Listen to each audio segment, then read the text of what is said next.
mengabaikan segala penderitaan dan kehinaan untuk menyelesaikan kehendak Bapa. Engkau bahkan tidak menganggap kesetaraan dengan Allah sebagai status yang harus dipertahankan, tetapi memilih untuk menjadi seorang hamba yang rela melakukan kehendak Bapa, walau itu menyakitkan bagi dirinya, tetapi menguntungkan kami, orang percaya.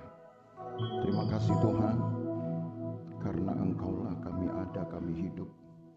Dan kiranya melalui momentum pada hari peringatan pencurahan Roh Kudus, Engkau akan mengembalikan kepada kami sedikit demi sedikit, pelan-pelan,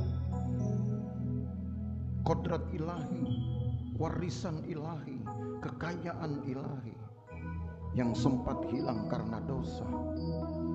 Kiranya Engkau kembalikan itu di dalam kehidupan jemaat, di dalam kehidupan gereja Tuhan, supaya kami dapat bersekutu dengan Tuhan muka dengan muka. Terima kasih banyak Tuhan Yesus untuk pujian yang kami naikkan kepada Tuhan. Berkatilah pujian kami, berkatilah persekutuan kami, ibadah kami ini. Firman-Mu memberkati kami sebentar. Kawali hati dan pikiran kami Tuhan, supaya firman-Mu memberikan pemahaman dan juga pengertian untuk meningkatkan iman dan pengiringan kami kepada Tuhan. Dalam nama Yesus Kristus kami berdoa. Amin. Haleluya. Puji Tuhan. Ya, mungkin banyak gereja, saudara, khususnya di aliran karismatik dan di aliran Pantekosta, kita akan merayakan hari pencurahan dari Roh Kudus. Ya, walaupun secara penanggalan perayaan itu seharusnya sudah terjadi beberapa hari yang lalu, karena ada beberapa hitungan-hitungan di dalam Alkitab yang tidak lagi dipenuhi secara matematis gitu ya. Harus 50 hari dari Paskah gitu. Nah, itu sudah tidak terlalu diperhatikan. Yang penting ada momen-momen yang masih bisa dirayakan gitu. Dan pada momen inilah, walau di dalam kalender kita nggak ada hari Pantekosta. Kalau hari naiknya Yesus ke sorga itu ada ditulis. Tapi hari Pantekosta saudara nggak akan temu di kalender manapun ya. Di kalender yang kita punya itu, kalender Masehi juga tidak ada. Di kalendernya orang Israel juga tidak ada. Gitu. Dan mungkin bisa saya katakan tidak ada di semua kalender kerja ya. Tetapi karena kita gereja Pantekosta meyakini bahwa peristiwa itu bukan sebagai satu peristiwa kebetulan ya, dan bukan juga peristiwa yang berhenti pada sejarah, tetapi sebenarnya merupakan awal saja. Apa yang sejarah sudah tuliskan itu hanya awal dari peristiwa-peristiwa besar yang justru akan terjadi pada waktu-waktu yang kemudian, yang di depan kita. Nah, itu sebabnya saya mulai perenungan kita dari Kisah Rasul pasal yang pertama. Kalau saudara membaca di Kisah Rasul pasal 1 ayat yang ke-4 sampai ayat yang ke-8. Kalau kita memulai pada ayat-ayat ini, maka saudara akan mengetahui kerinduan dari umat Tuhan, atau saya sebut bilangan yang lebih kecil adalah kelompok dari pengikut Tuhan, pengiring Tuhan, ya, kelompok yang lebih bertekad, gitu, lebih berkomitmen, termasuk murid-murid Tuhan di sana. Berkata begini, ya, mulai dari ayat 4 Kisah Rasul pasal 1. Pada suatu hari ketika ia makan bersama-sama dengan mereka, ia melarang mereka meninggalkan Yerusalem dan menyuruh mereka tinggal di situ menantikan janji Bapa. Yang demikian katanya, telah kamu dengar daripadaku, Sebab Yohanes membaptis dengan air, tapi tidak lama lagi kamu akan dibaptis dengan Roh Kudus. Jadi ada pesan mesianik sebenarnya yang terakhir dari Yesus sendiri kepada murid-muridnya, dan mungkin juga kepada beberapa orang yang memang setia mengikut Tuhan, bahwa Yesus berkata, kamu telah mendengar baik daripadaku juga tentunya dari Yesus sendiri. Yohanes membaptis dengan air. Yesus memang tidak pernah ditulis membaptis air di dalam pelayanannya, ya, di dalam Injil. Ya. Hal yang memang tidak pernah kita ketahui, apakah penulis-penulis Injil ini menyoroti pelayanan Yesus membaptis dengan air, atau karena ada kepentingan pewahyuan. Apa itu kepentingan pewahyuan? Bahwa Yesus lebih disorot sebagai pembaptis roh daripada membaptis air. Pembaptisan air dapat dilakukan oleh siapapun saja, tidak terkecuali para rasul nantinya. Awalnya memang yang melakukan itu adalah Yohanes Pembaptis, sebab dialah yang memang melayani lebih dulu dari Yesus Kristus dan membuka jalan kemudian kepada pengenalan akan Yesus melalui pembaptisan pertobatan yang kemudian dikenal dengan istilah baptisan Yohanes. Tapi ya medianya air. Tapi setelah itu pembaptisan air bahkan sudah menjadi bagian yang mengikat dari sakramen gereja, dari liturgi gereja. Dan tidak bisa dilepaskan. Tidak terkecuali juga gereja kita juga sangat memberi perhatian kepada baptisan air ini sebagai tanda afirmasi kelahiran baru seseorang. Jadi bukan hanya kepada orang yang percaya, tapi percaya, bertobat, dan lahir baru. Sehingga pernah ada seorang bapak bertanya kepada saya di dalam satu seminar, ya, kalau gereja lain membaptis anak-anak karena anak-anak sudah dianggap percaya. Maka saya jawab, di dalam iman gereja kita. Jadi gereja kita juga mempunyai pemahamannya sendiri dan imannya juga yang cukup kuat, yang sangat kuat. Bahwa pembaptisan tidak hanya dilakukan bagi orang yang percaya, tapi bagi mereka yang percaya, bertobat, dan lahir baru. Jadi kalau anak-anak hanya percaya, tapi belum bertobat dan belum lahir baru, dia tidak bisa dibaptis. Dia masih harus dibimbing dulu untuk memahami apa arti pertobatan dan mengalaminya. Lalu juga memahami apa arti lahir baru dan mengalaminya, baru bisa dibaptis. Jadi dibaptis itu bukan serta-merta karena ada syarat untuk menjadi pelayan harus dibaptis. Karena syarat untuk kawin harus dibaptis. Ya. Nanti lama-lama negara mungkin menetapkan juga, mungkin saudara, untuk jadi PNS dibaptis. Langsung penuh gereja itu. Kenapa? Karena mau jadi PNS harus baptis. Mungkin loh ya. Maksud saya adalah jangan sampai orang berpikir bahwa pembaptisan itu terorientasi hanya pada percaya. Orang harus dulu meningkatkan kepercayaannya kepada pertobatan.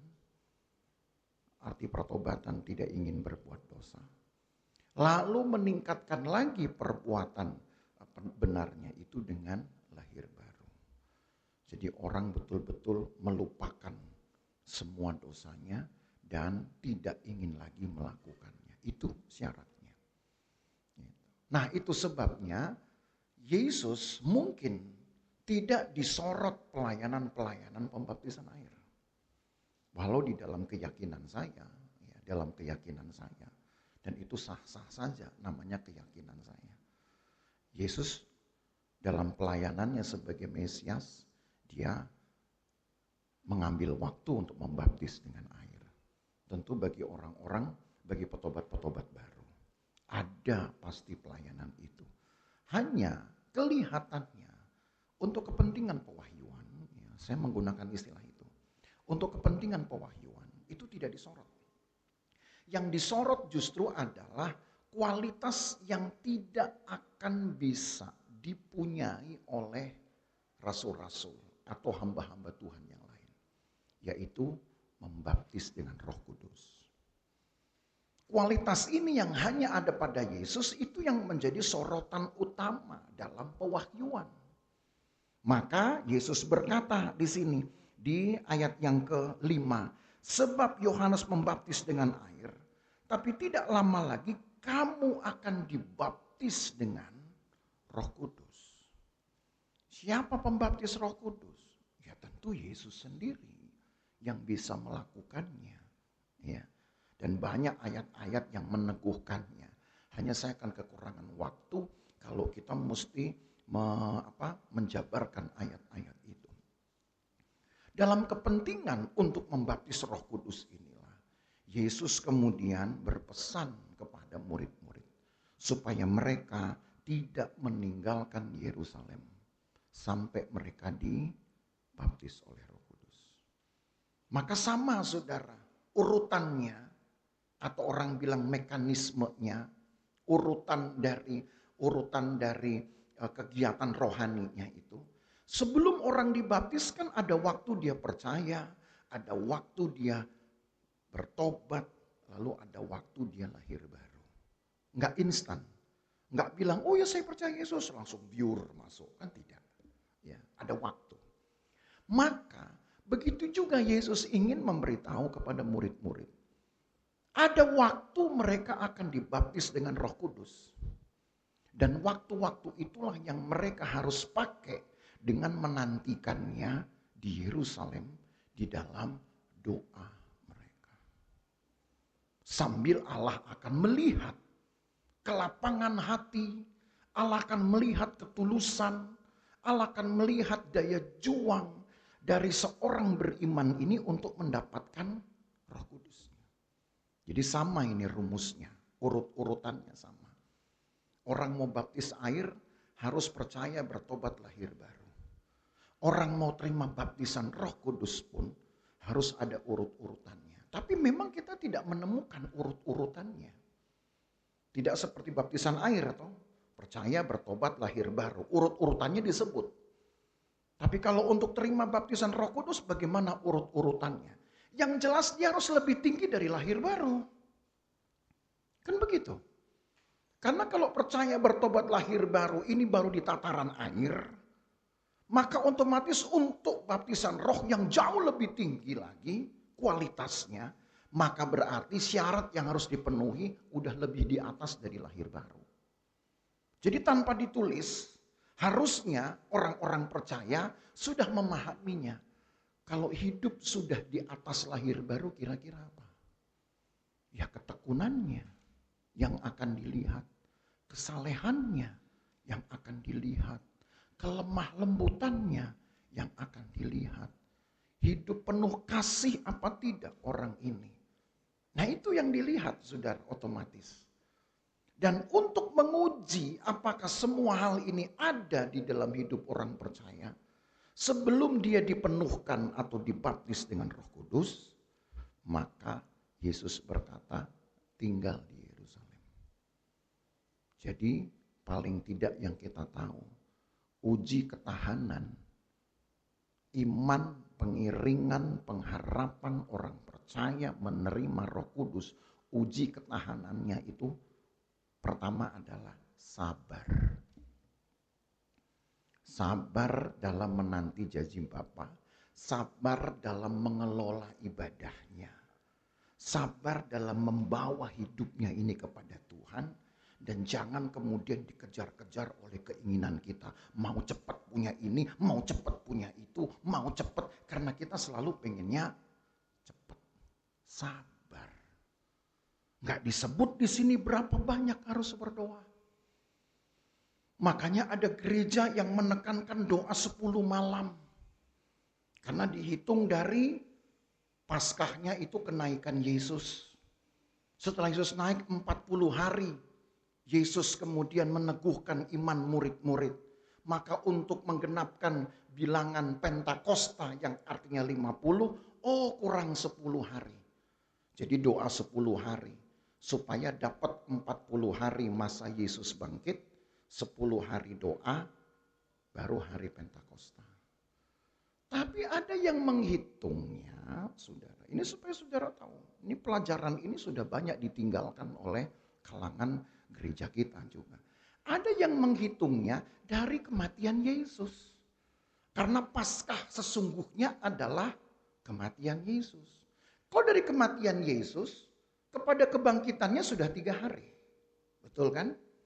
Lalu Yesus bangkit. Dan sebelum dia naik ke sorga itu 40 hari.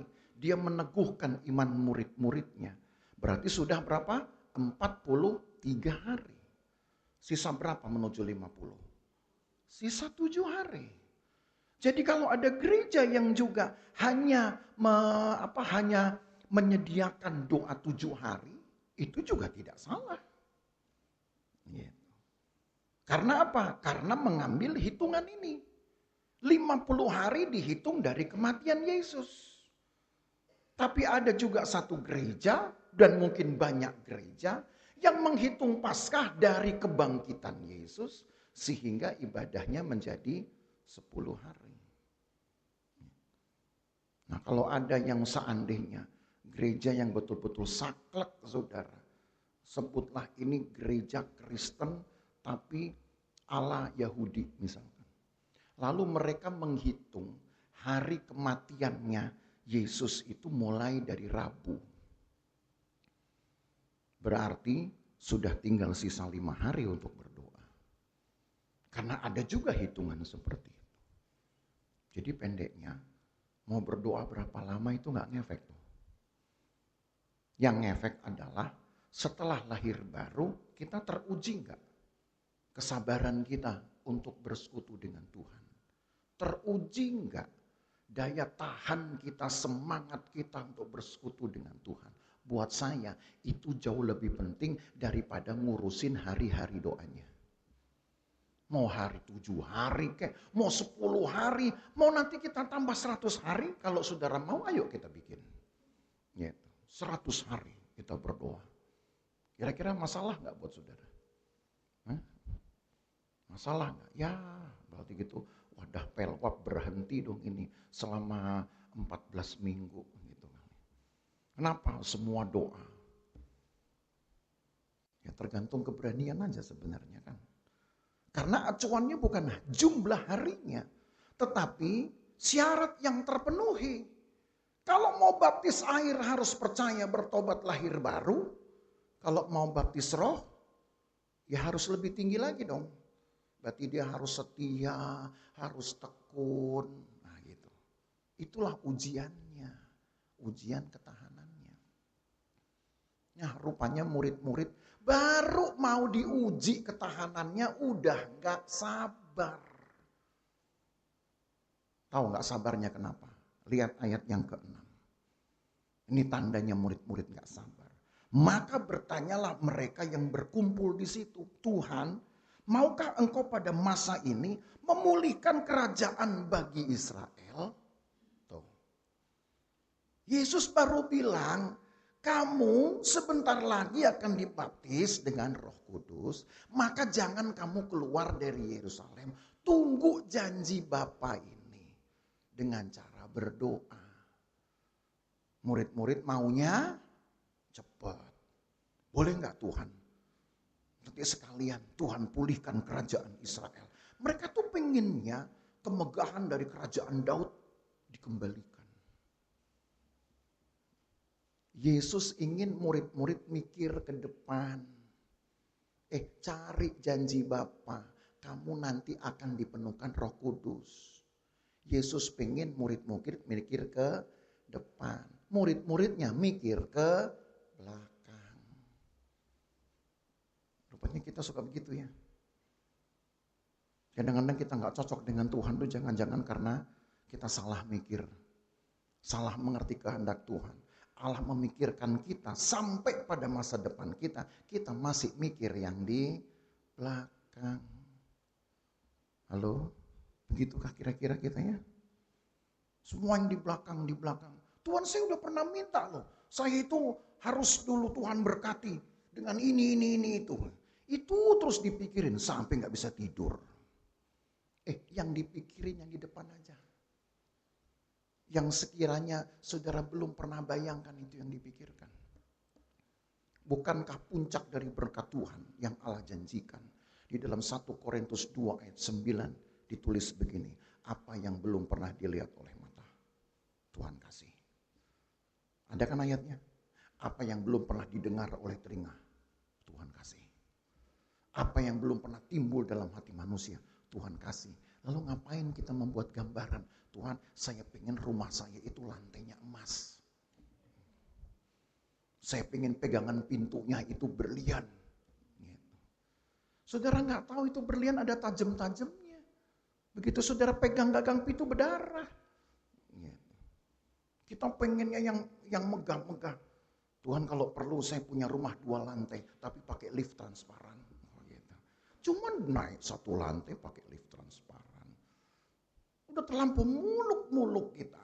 Yang kita pikirin terus yang di belakang, atau paling tidak yang di sekitar kebutuhan kita. Sementara Allah kita memikirkan apa yang di depan kita. Melampaui keperluan kita. Dia sudah pikirin itu. Tinggal sekarang saudara mau sediakan gak hati untuk menerima itu. Sebentar lagi kamu akan dipenuhkan dengan Roh Kudus. Kan itu ayat 5. Harusnya kalau murid-murid itu menunjukkan orang yang perhatian dan sabar. Kira-kira yang murid-murid ucapkan apa di ayat 6. Kalau saya jadi murid Yesus di situ. Saya menjadi salah satu dari murid Yesus. Saya akan berdoa. Tuhan, berikan kepada saya hati yang mau menunggu janji Tuhan ini selama apapun. Kalau saya itu dulu yang saya minta. Karena janji ini dibaptis dengan Roh Kudus itu lebih mahal dari semua yang murid-murid minta. Lebih mahal saudara dari yang murid-murid minta. Tapi ya Yesus ngertilah gitu ya. Manusia ini kadang-kadang pikirannya pendek. Sumbu pendek orang bilang.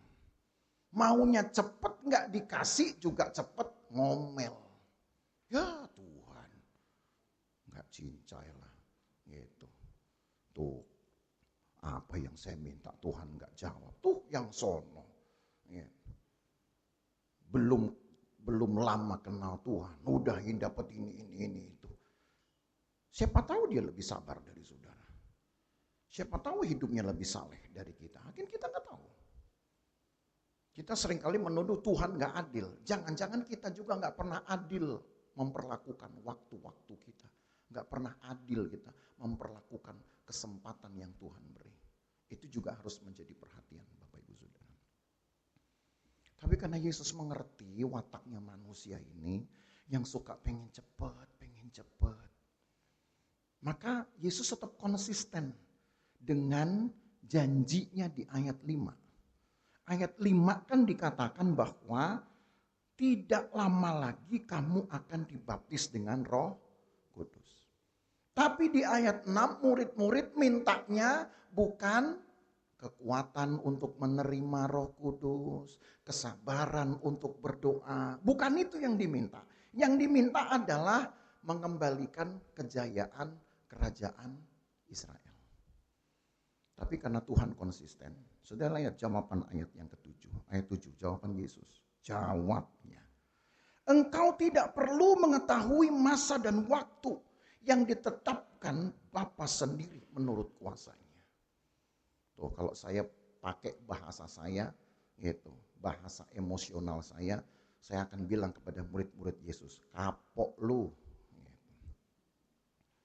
Kalau Yesus mau, pasti dia bilang, oh kamu mau kerajaan dipulihkan. Oke, besok saya bisa kasih kamu kerajaan. Bisa nggak itu? Oh bisa, Tuhan yang punya kekuasaan. Saudara. Jangankan besok. Malam itu pun mungkin Yesus kasih pun bisa.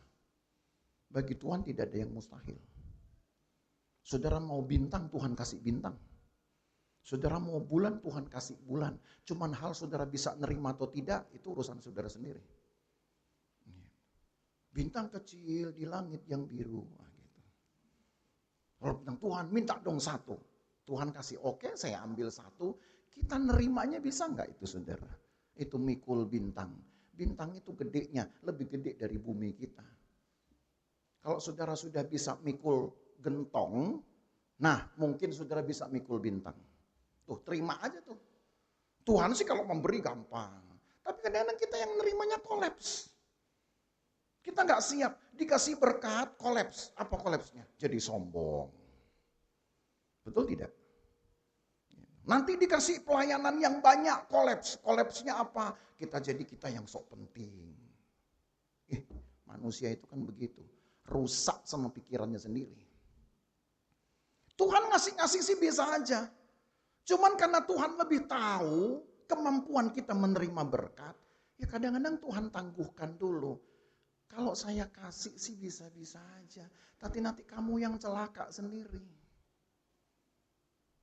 Berdoa Tuhan, saya pengen dong punya mobil misalkan.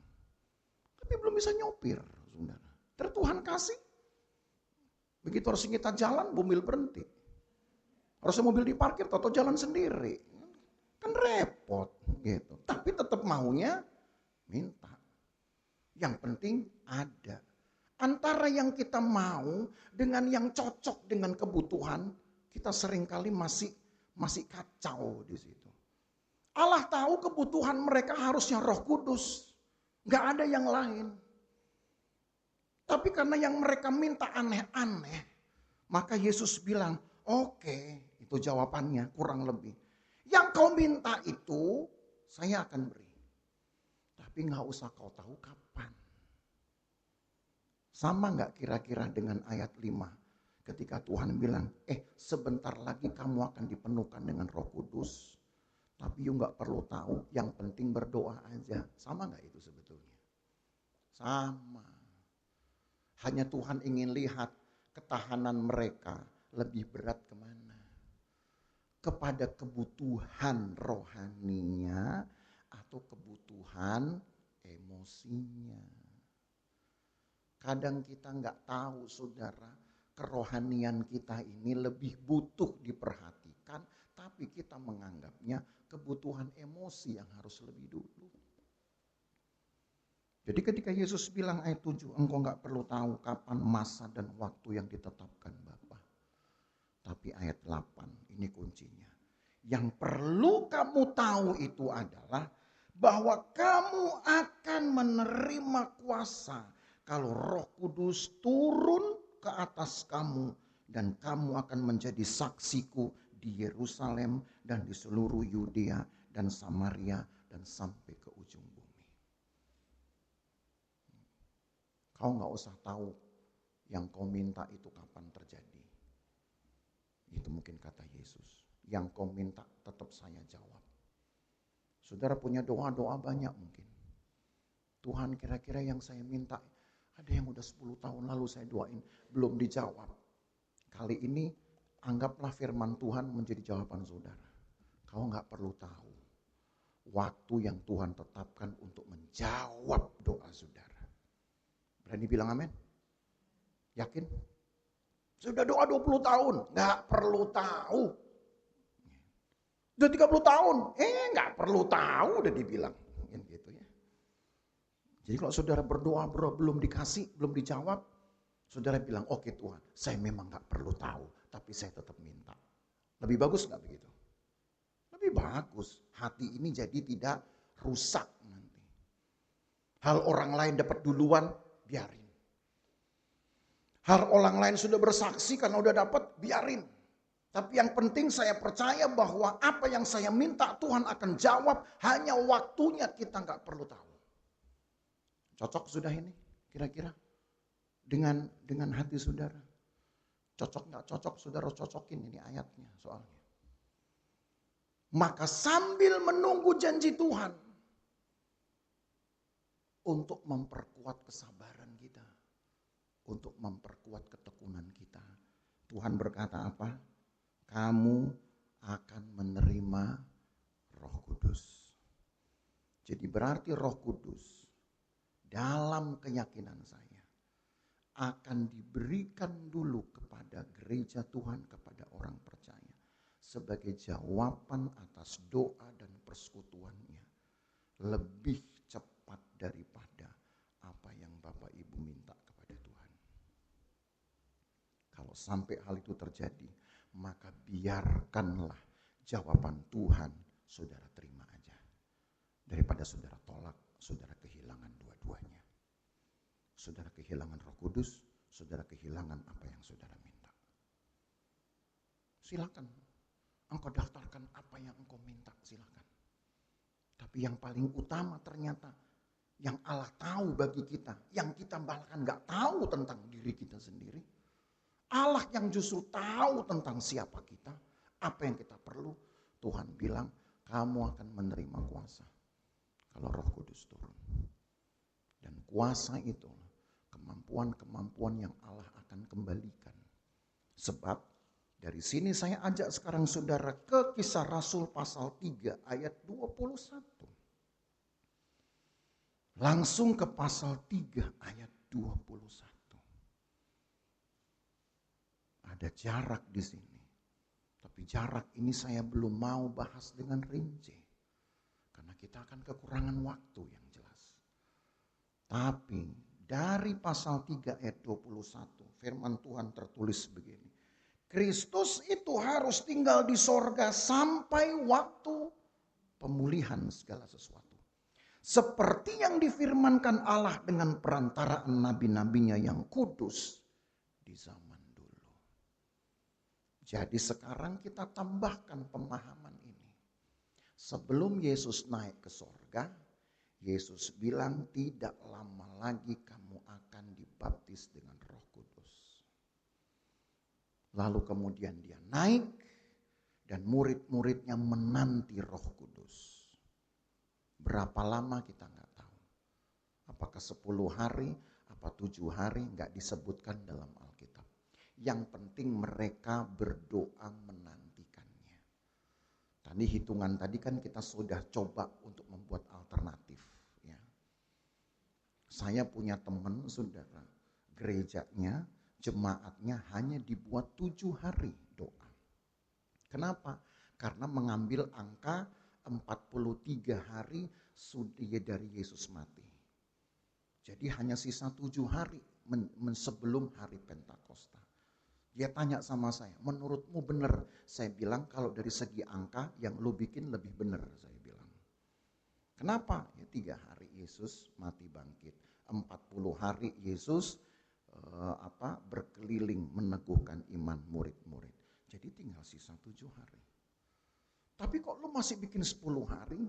Ya biarin, malah rencana gue mau gue tambah, saya bilang gitu. Ya, suka-suka gue. Ya. Kan namanya ibadah doa. Makanya saya beri judul ibadah doa 10 malam. Saya nggak pernah beri judul kan saudara, ibadah doa pencurahan Roh Kudus. Nah kalau begitu saya salah nanti. Karena kita udah kebanyakan doanya. Ya. Tapi kalau doa kebanyakan memang salah. Enggak dong. Kalau saya buat misalkan ibadah doa 10 malam plus misalkan gitu. Oh plus-plusnya apa Pak Gem? Ya plusnya adalah plus besok lagi. Sampai kapan? Ya sampai besok lagi. Begitu besok, Pak udah selesai? Belum, kan sampai besok lagi. Nah tuh coba, sabar gak saudara itu?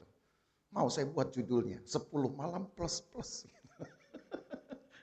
Sampai kapan? Ya gak usah ditunggu, kan begitu kata Alkitab. Yang penting kamu berdoa dan menantikan saja. Yesus sudah naik ke sorga. Murid-murid tunggu Roh Kudus dan dapatkan Roh Kudus. Makanya turunlah hari Pentakosta itu di Kisah Rasul pasal 2. Tapi saya gak mau bahas sudah. Nanti kita bahas lagi di hari yang lain. Kisah Rasul pasal 2 itulah hari Pentakosta.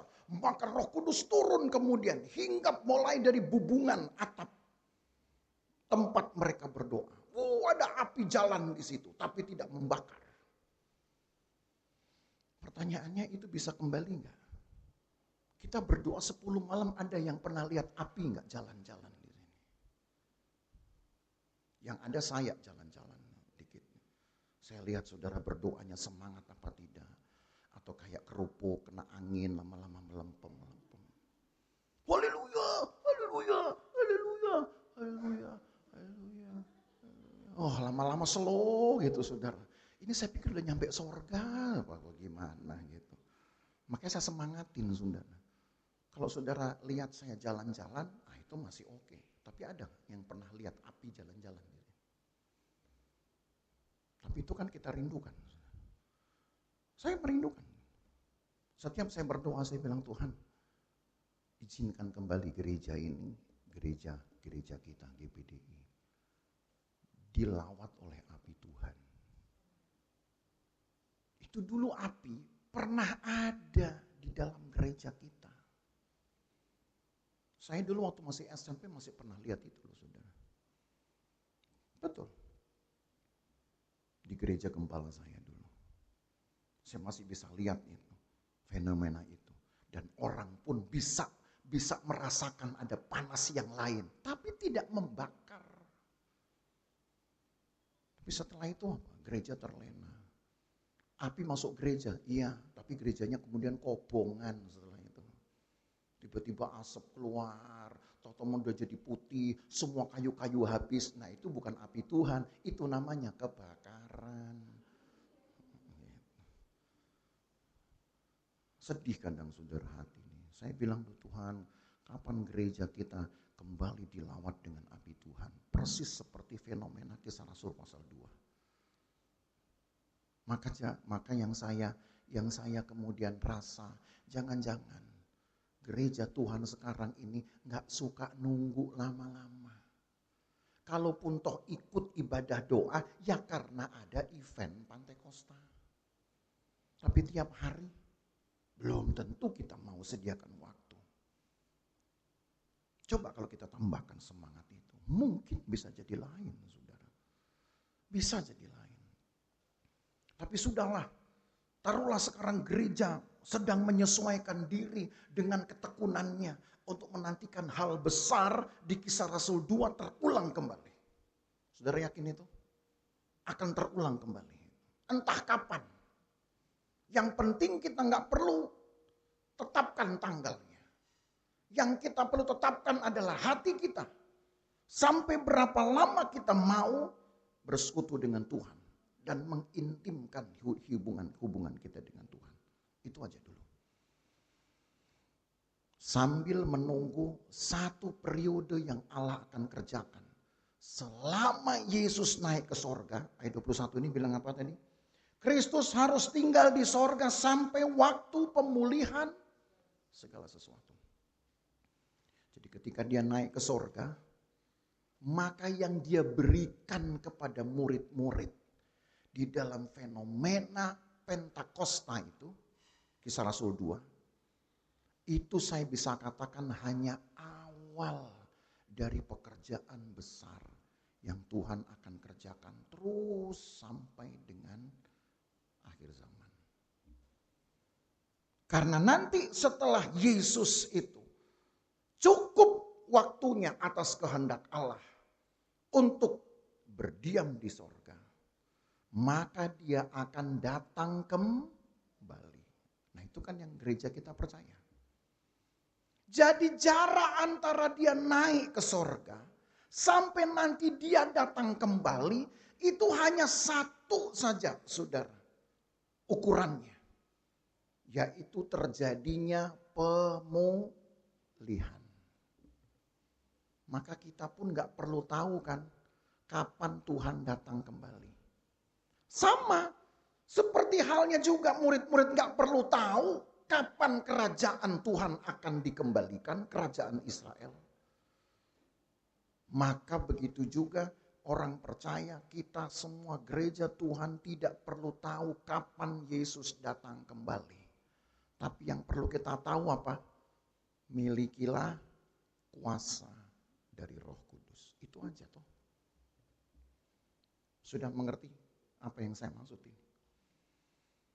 Jadi saya berkata sekarang dalam iman saya, mumpung Yesus belum datang kembali, mumpung Yesus masih menggunakan kesempatannya untuk tetap duduk dia di sebelah kanan Allah. Kalau saya katakan Tuhan, biarlah lama-lama aja Tuhan duduk di sana deh. Walaupun ada pendeta, dulu rindu banget Tuhan datang kembali. Apalagi senior-senior saya dulu. Udah nyanyi, oh Yerusalem, kota. Kayak udah deket banget Yerusalem baru itu. Nyanyi lagi kemudian, apa itu lagu yang kapan Yesus kembali? Kapan Yesus kembali ke dalam dunia ini? Sungguh tak lama lagi. Mereka yang nyanyi itu saudara. Waktu gembala saya nyanyi itu umurnya 88 tahun. Jangan-jangan ini bukan dia merasa Tuhan dekat sama dia. Dia udah merasa memang dekat mau naik ke sorga aja ini kali. Karena buktinya setelah saya eksis sekarang di dalam pelayanan 30 tahun. Sampai hari ini 33 tahun bahkan tepatnya. Yesus belum datang-datang juga. Gitu. Senior kita satu persatu udah Tuhan panggil, belum datang juga. Yang saya takutkan nanti saya juga keburu tua, Tuhan belum datang juga. Sama ketika dulu saya menantikan kapan Yesus kembali. Kapan Yesus kembali? Mungkin lusa atau di lain hari kan gitu. Saking udah gak sabar kan. Tapi kan bukan tanggal, bukan waktu yang kita cari, yang kita hitung. Yang kita ingin tetapkan adalah hati kita untuk menentukan, untuk menetapkan sendiri persekutuan dengan Tuhan. Mau berapa lama? Saya mau jawab berdasarkan ayat 21. Sampai Tuhan akan pulihkan apa yang memang Tuhan ingin kembalikan ke dalam gereja. Itu harus dikembalikan dulu. Harus dipulihkan dulu. Pertanyaannya apa dong kalau begitu?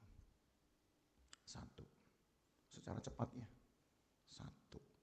Yang Tuhan akan pulihkan itu adalah kodrat ilahi. Sebab sejak manusia dinyatakan diciptakan menurut gambar dan rupa Allah. Yaitu sebuah kemuliaan Allah yang memampukan manusia untuk melakukan kehendak Allah, itu hilang karena dosa. Roma 3 mencatat, karena dosa maka hilanglah kemuliaan Allah. Yang sekarang manusia kejar dalam hidupnya apa? Kemuliaannya sendiri. Nama besarnya sendiri. Coba lihat riwayat Alkitab. Sejak mulai dosa merusak gambar Allah. Sejak dosa mulai merusak kemampuan manusia melakukan kehendak Allah. Maka manusia itu selalu mencoba melakukan maunya sendiri. Tiba-tiba ada orang pengen bikin menara pencakar langit. Namanya Nimrod. Makin ke situ, makin dari situ saudara, makin ke sini. Manusia berbuat apa yang disukainya. Masuklah dalam periode hakim-hakim.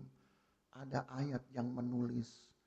Manusia kemudian melakukan apa yang dianggapnya benar menurut pikirannya sendiri.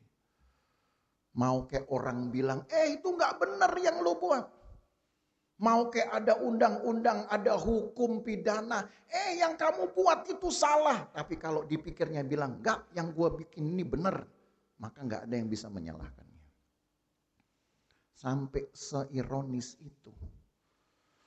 Manusia tidak lagi mampu melakukan kehendak Tuhan. Walau di pihak lain Tuhan bangkitkan nabi-nabi. Ingatkan, hei manusia ada hukum Tuhan. Sembahlah Allah, jangan yang lain, kan begitu. Tapi tetap aja umat Tuhan selalu cari cara. Emang kalau saya nyembah Allah lain ada masalah? Kan gitu. Hei umat Tuhan, hormati orang tua. Emang kalau saya nggak denger-dengeran sedikit aja, masalah, kan gitu. Jadi kemampuan untuk melakukan kehendak Allah ini betul-betul hilang, saudara. Dan tahukah saudara sekarang Allah sedang mengembalikannya.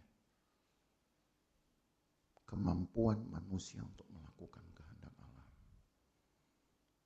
Yang kedua, apa yang Allah akan kembalikan? Allah pulihkan warisan ilahi. Tadi pertama kodrat ilahi. Yang kedua warisan ilahi. Oh, apa sih warisan ilahi? Kalau kepada orang Israel Tuhan berikan warisan itu tanah. Mereka datang sebagai bangsa pendatang.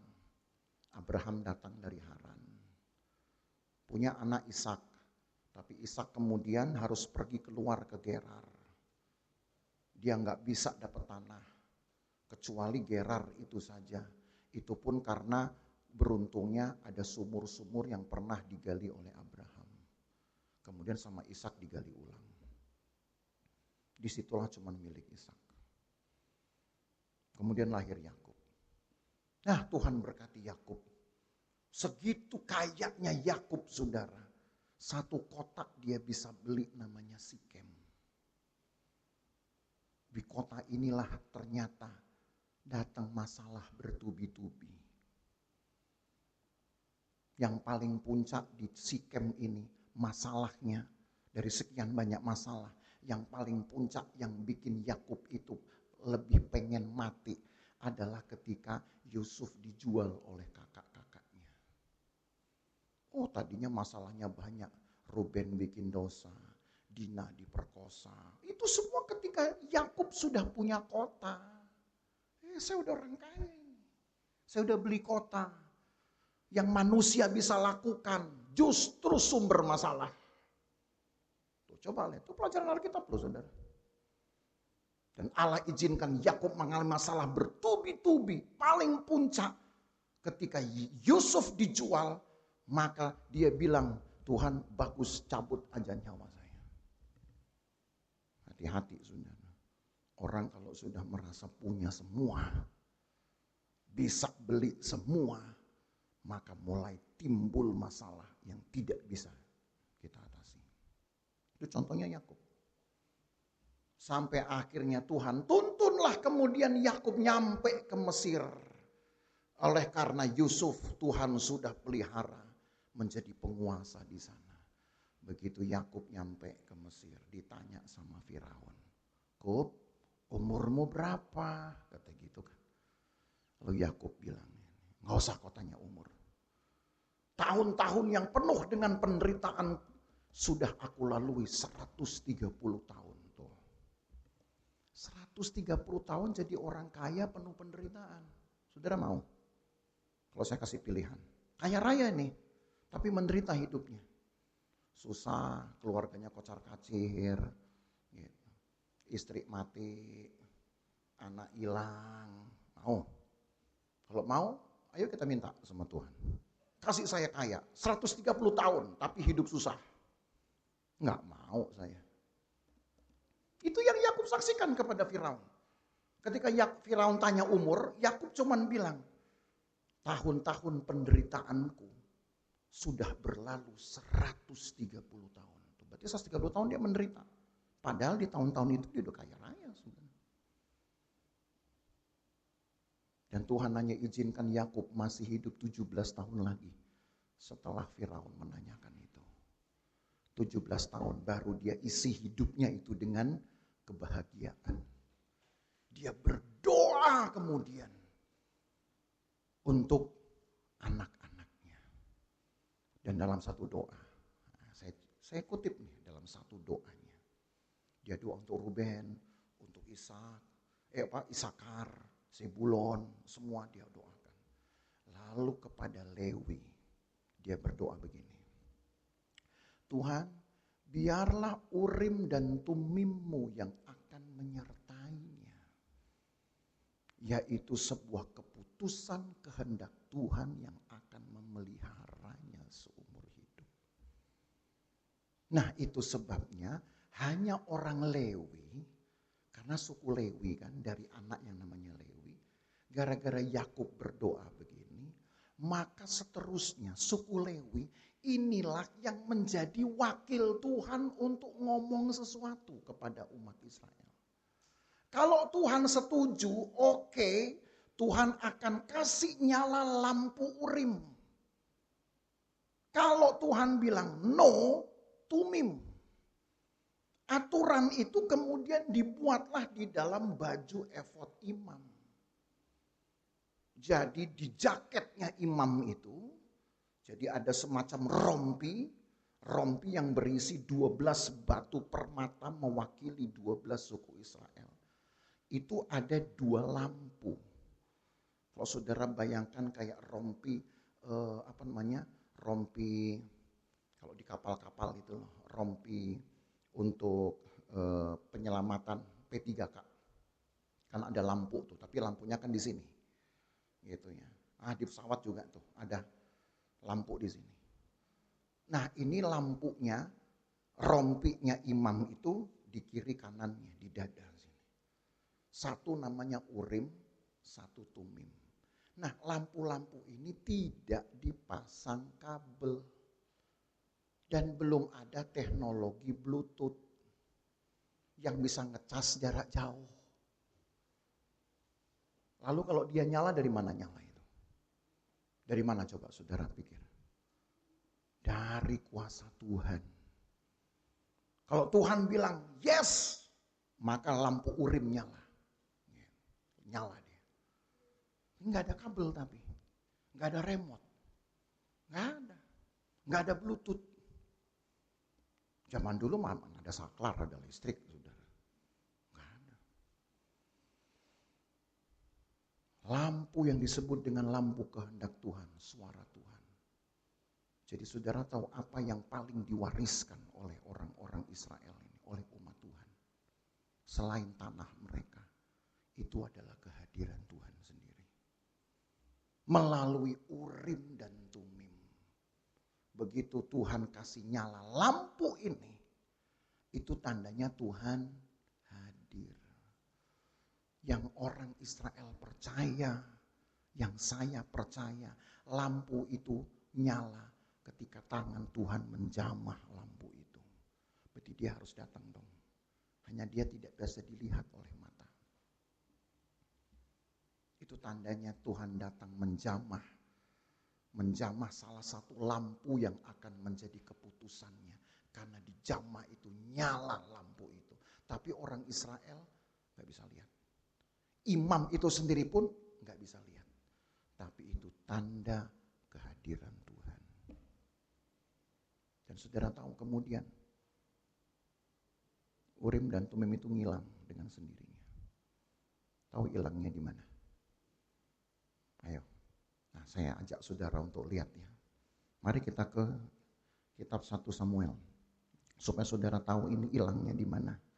1 Samuel pasal yang ke-28. 1 Samuel pasal 14 dulu. 1 Samuel pasal 14. Dari cerita inilah saudara akan tahu mengapa kemudian warisan Allah ini menghilang. 1 Samuel pasal 14.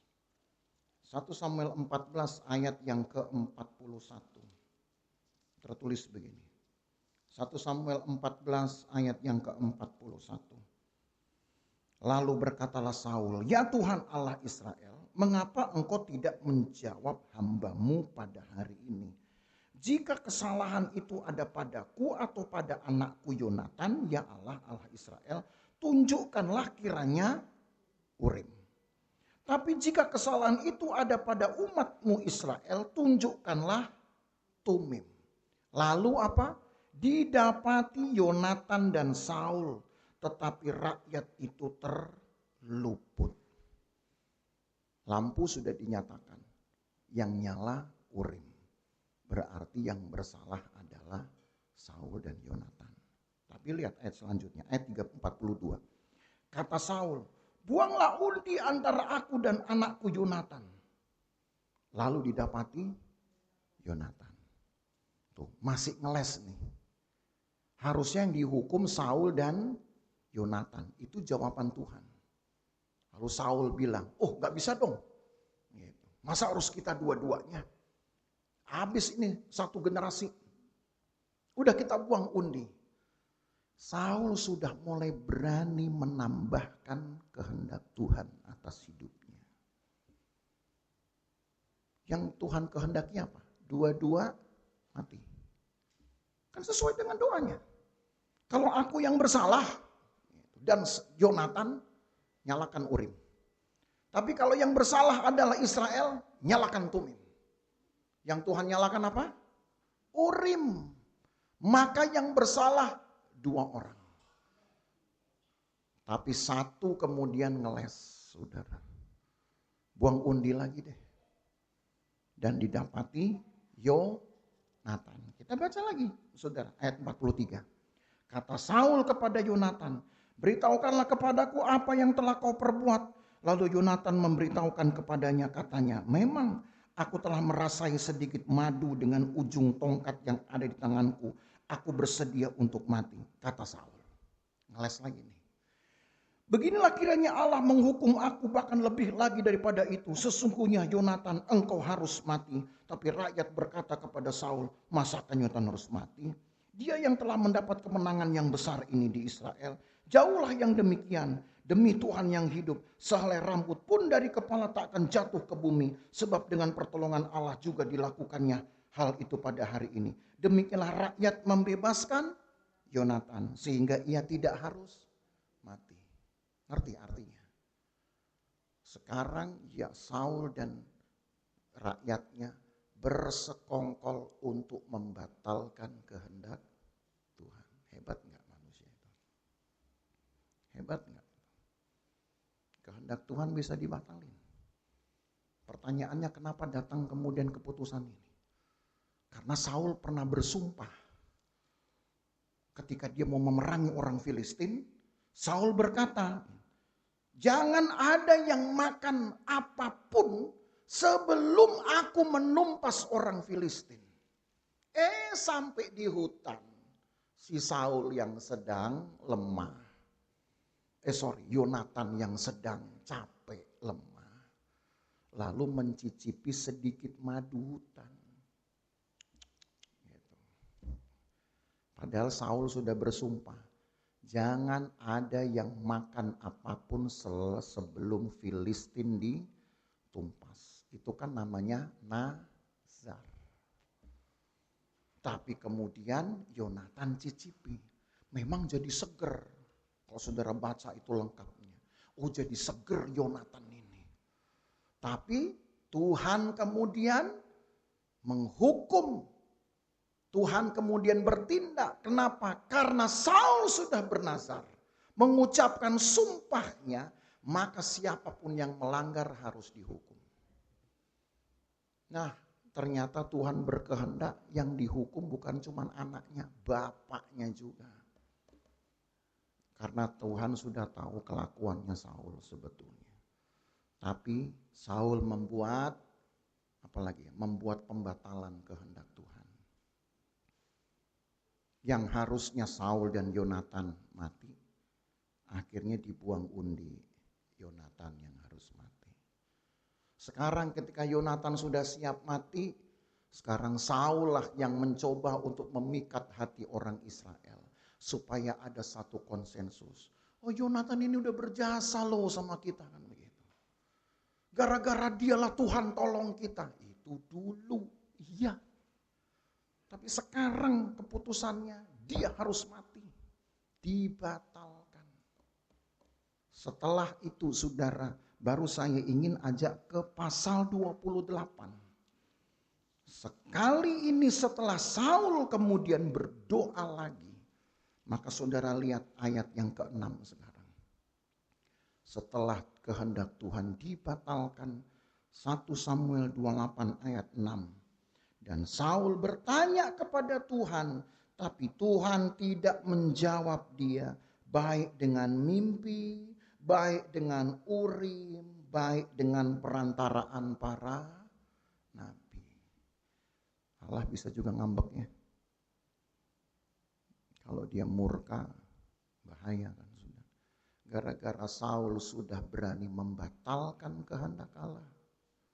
Maka sekarang ketika Saul bertanya lagi, kali ini dalam kesesakannya, sebab dia tidak dapat menangkap Daud. Dia merasa maut sudah di ujung tanduk. Dia berdoa kepada Tuhan sekarang. Alkitab bilang apa? Tuhan tidak lagi mau menjawabnya. Yang saya takutkan cuma ini, saudara. Terlampau sering kita membatalkan kehendak Tuhan. Terlalu sering saudara ngeles dari kehendak Tuhan. Lama-lama Tuhan diam dengan saudara. Lama-lama Tuhan acuh dengan saudara. Habis hidup kita udah. Tapi sekarang Allah mau pulihkan toh. Apa yang Allah pulihkan? Kehadirannya. Sekarang dia hadir. Enggak lagi dengan lampu. Enggak lagi dengan suara nabi. Dia hadir, dirinya datang. Dengan pekerjaan Roh Kudus. Wujud Allah sendiri. Yang mengambil rupa seorang manusia. Datang dia. Dan itulah kita kenal Yesus Kristus. Itu tandanya Allah sedang mengembalikan, memulihkan warisannya. Yaitu kehadirannya. Jadi udah dua saudara kita dapat ini. Satu kodrat ilahi dia sedang kembalikan. Yang kedua kehadirannya dia kembalikan. Tapi kalau umatnya sendiri gak mau cari Tuhan. Yang saya takutkan adalah peristiwa masa Saul akan terulang pada masa sekarang. Justru dengan pengalaman Pentakosta kita dibawa kepada satu kesadaran. Allah sedang memulai pekerjaannya. Maka saya yakin apa yang pernah terjadi dulu di pasal 2 Kisah Rasul. Api itu kemudian berjalan-jalan di bubungan atap tempat mereka berdoa. Akan terulang. Persis seketika Musa melihat ada api di antara belukar-belukar. Tapi tidak membakarnya. Persis seperti yang dilihat Elia. Ada api yang menyelimuti kereta kuda yang membawanya naik. Tapi tidak membakar kereta kuda itu dan tidak membakar dirinya. Ada api yang menyertai perjalanan orang Israel sampai di tanah Kanaan yang gak pernah membakar apapun, saudara. Api itu harus datang kembali menjadi milik gereja Tuhan. Harus. Tapi kalau umatnya gak tahu berdoa, malah dikit-dikit ngeles, bahkan berani membantah kehendak Tuhan, saya rasa pemulihan Allah bisa batal. Dan pekerjaan Allah hanya tinggal mimpi tok saja. Saya merindukan supaya jemaat Tuhan di Losufan ini menjadi bagian dari pekerjaan Allah yang sudah dimulai dari peristiwa pencurahan Roh Kudus, hari Pentakosta. Kita nggak pernah tahu kapan Tuhan datang kembali. Tapi itulah puncak dari pekerjaan Roh Kudus untuk gereja kita, untuk gereja Tuhan. Tapi saya ingin kita ada di dalamnya. Haleluya. Kita harus ada di dalamnya. Enggak penting kapan Tuhan kembali. Yang penting Tuhan hadirmu kembalikan dulu. Bukan cuma merasa doang. Oh ya saya merasa Tuhan hadir. Tanya sebelah, kok rasa enggak? Enggak. Tapi saya rasa dingin loh. Oh AC-nya itu. AC-nya nyemprot banget misalkan. Satu lagi, kamu rasa enggak? Ada satu anak Tuhan bilang, wih waktu Bapak itu dekat-dekat saya merasa sesuatu seperti angin. Wah saya pikir-pikir nih, padahal saya lagi nggak bawa angin sebenarnya. Ya. Tapi ya itu kan kepekaan seseorang, saudara. Ada satu anak Tuhan juga pernah berkata ketika saya tumpang tangan, dia bilang, Bapak ketika tumpang tangan itu ada semacam panas dalam tubuh saya. Padahal waktu itu saya lagi nggak demam, saudara. Kalau lagi demam kan panas saya bisa nyetrum ke sana. Itu kepekaan seseorang. Tapi ada juga ketika saya tumpang tangan, malah yang saya tumpang tangani gini ngelihat. Saya pilih kurang ngajar nih orang ini. Mau ditumpang tangan masih noleh. Ya gitu pengalaman orang. Ada yang memang merespon dengan baik, ada yang nggak mau. Ya terserah mereka. Tapi itu menunjukkan bahwa pengalaman seseorang menandakan bahwa ada yang dia rasa itu. Maka mari Bapak Ibu Saudara jemaat GPD Losufan, ambil bagian dalam pekerjaan Tuhan ini. Jadi jangan cuma karena momentum Pentakosta. Oh kalau di Manado ini hari Pantai Kosta rame saudara. Ini Bonsdah ini orang bilang. Apalagi besok di Manado di lapangan mereka mau bikin gitu. Kita mau bikin nggak di lapangan, ini lagi kosong lapangan gitu. Gitu. Kita bikin juga seperti yang di Manado sana. Pakai putih-putih tapi. Pakai putih, dasi putih, semua putih, sepatu putih, sabuk harus putih, gigi harus putih, saudara ya. Pokoknya putih semua, rambut putih, semir putih. Momen. Jangan tertipu momen. Momen itu hanya menunjukkan bahwa kita pernah mengalami dulu. Tapi buatlah saudara menjadi bagian untuk pengalaman masa datang. Maka saudara semangati diri kita. Banyak-banyaklah bersekutu dengan Tuhan. Sebab masa-masa ini Yesus sedang memulihkan semuanya. Sebelum dia datang kembali, dia pulihkan dulu dua hal ini. Kodrat kita sebagai manusia ilahi dan warisannya yang tidak lain adalah kehadirannya sendiri. Saya sangat mendambakan itu, saudara. Jujur saja. Saya ingin Tuhan sekali-sekali kasih lihat dong ke jemaat. Oh Tuhan itu ada. Persis seperti dulu Abraham ketika berkorban. Dia potong dagingnya, saudara. Dia taruh itu persis seperti orang mau bakar daging. Kayak sate begitu, saudara, ditaruh. Alkitab berkata ketika Tuhan datang, api itu lewat di antara potongan-potongan daging. Tuh lewat itu. Suluh yang berapi lewat. Baru terakhir dia bakar daging itu. Tapi awalnya api itu lewat. Tidak menjamah dagingnya. Hanya lewat dulu. Tanda bahwa daging ini dia periksa dulu. Sesuai enggak dia dengan aturan-aturan. Dagingnya seger apa enggak. Dagingnya adalah daging korban yang sungguh apa tidak. Begitu Tuhan lihat layak baru kemudian Tuhan bakar. Tapi api yang jalan-jalan itu menunjukkan kehadiran Tuhan itu enggak akan bisa, saudara, dia atur-atur. Itu kehendaknya sendiri. Dan kalau seandainya satu waktu gereja kita mengalami fenomena itu. Rame saudara. Pasti dari ujung dunia datang ke Lusufan itu. Apa yang mau dicari? Ada api jalan-jalan di Lusufan. Ya, tapi sekarang boro-boro api jalan-jalan. Jemaatnya jalan-jalan, saudara. Ya. Tuhan berkati kita ya, Bapak Ibu Saudara. Bersekutu dengan Tuhan. Milikilah waktu untuk mengalami pemulihan Tuhan. Sebab sebelum dia datang, dia akan pulihkan dulu hubungan kita dengan Tuhan. Dia pulihkan dulu warisan-warisannya. Nanti dia datang, kita sudah akan mengalami fenomena pengalaman yang melebihi dari Kisah Rasul pasal 2. Mari kita berdiri. Kita nyanyi satu pujian, betapa rindu hatiku diam di hadiratmu, memandang wajah yang mulia dalam kekudusanmu. Kita merindukan hadirat Tuhan. Kita merindukan jamahan Tuhan. Akan memagari, mengelilingi dan melingkupi hidup kita. Jangan bilang Tuhan mungkin enggak. Kalau Allah sudah berjanji, tidak lama lagi kamu akan dibaptis oleh Roh Kudus. Tapi tunggu saja, gak usah repot dengan waktu, gak usah repot dengan tanggalnya. Tunggu saja. Sampai hari ini dia tetap memulihkan semuanya. Jadilah bagian dari pekerjaan Allah ini saja. Betapa rindu hatiku. Betapa rindu hatiku diam di hadiratmu,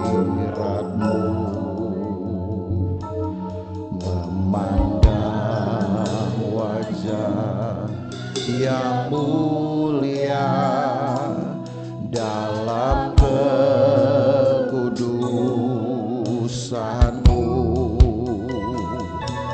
Kau tebus segenap dosaku, dengan darah yang mulia,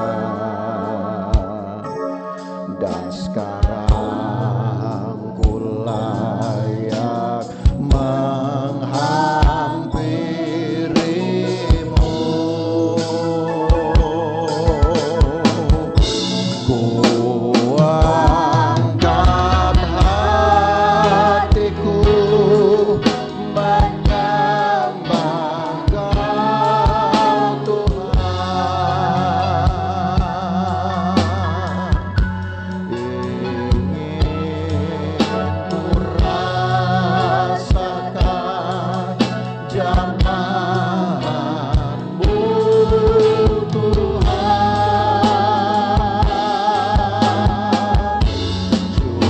Curahkan rahmat Roh Kudus-Mu Tuhan. Biar hidupku penuh melimpah kuasa-Mu. Lagi betapa rindu hatiku, betapa rindu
Kembalikan kehadiran-Mu menjadi bagian dari umat-Mu.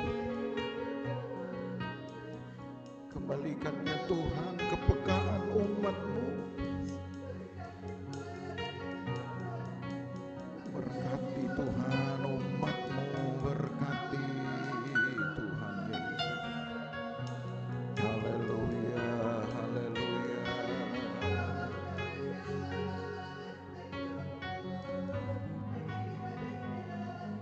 Terima kasih Yesus, haleluya.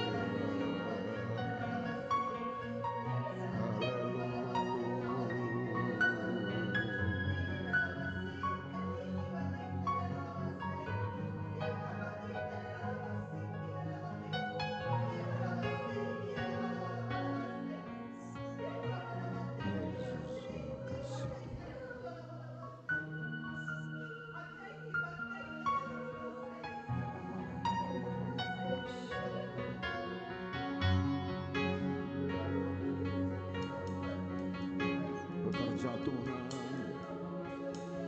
kembalikanlah kepekaan umat-Mu, berkatilah umat-Mu, tingkatkanlah pengabdian mereka, kekuatan untuk beribadah, bersekutu, kembalikan ya Tuhan. Kami ingin hidup kami menjadi kesukaan bagi